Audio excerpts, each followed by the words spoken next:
Hello viewers, Saira কিচেনে সবাইকে স্বাগত। অন্য দিনের মতো আজ আরেকটি নতুন রেসিপি নিয়ে হাজির হয়েছি বন্ধুরা। সেটা হলো আলু মটরশুঁটির সবজি। খুব ভালো লাগে খেতে, রুটি হোক বা পরোটা হোক, নান হোক, যে কোনো জিনিসের সঙ্গে খাওয়া যায়। চলুন দেখে নেওয়া যাক কীভাবে বানিয়েছি। আমি এখানে ফ্রাই প্যানে প্রথমে 4 টেবিল স্পুনের মতো সর্ষের তেল নিয়ে নিয়েছি। তারপর দিয়ে দিলাম গোটা জিরে 1 টেবিল স্পুন আর গোটা গরম মশলা। তারপর আমি এর মধ্যে দিয়ে দিলাম একটা পেঁয়াজ কুচি।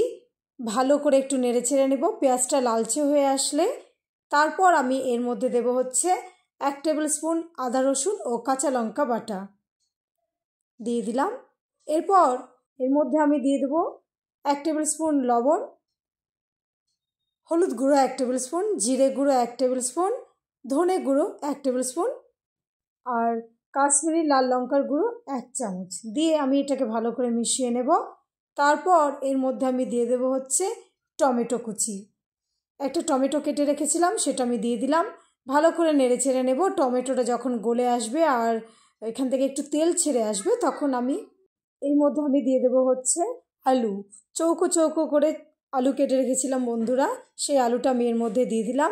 এরপর আমি আলুটা দিয়ে ভালো করে নেড়ে চেড়ে নিয়ে এর মধ্যে আমি দিয়ে দিব হচ্ছে মটরশুঁটি। ভালো করে মটরশুঁটি ছাড়িয়ে রেখেছিলাম, সেই মটরশুঁটিটা আমি এর মধ্যে দিয়ে দিলাম।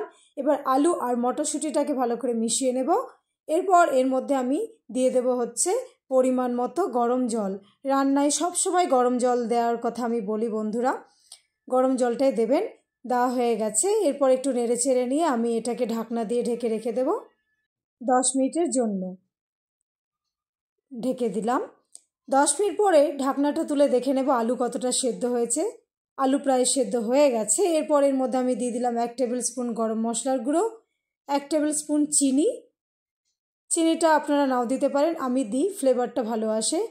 এরপর দিয়ে দিলাম অল্প একটু ঘি। ভালো করে মিশিয়ে নেব। মেশানোর পরে আমাদের তৈরি আলু মটরের সবজি বন্ধুরা। আমি এটাকে এবার পরিবেশন করব। বানাবেন তো কমেন্টে অবশ্যই জানাবেন। ভিডিওটি ভালো লাগলে অবশ্যই লাইক কমেন্ট ও শেয়ার করবেন। সকলে খুব ভালো থাকবেন ও সুস্থ থাকবেন। ভিডিওটি দেখার জন্য আপনাদেরকে অসংখ্য ধন্যবাদ।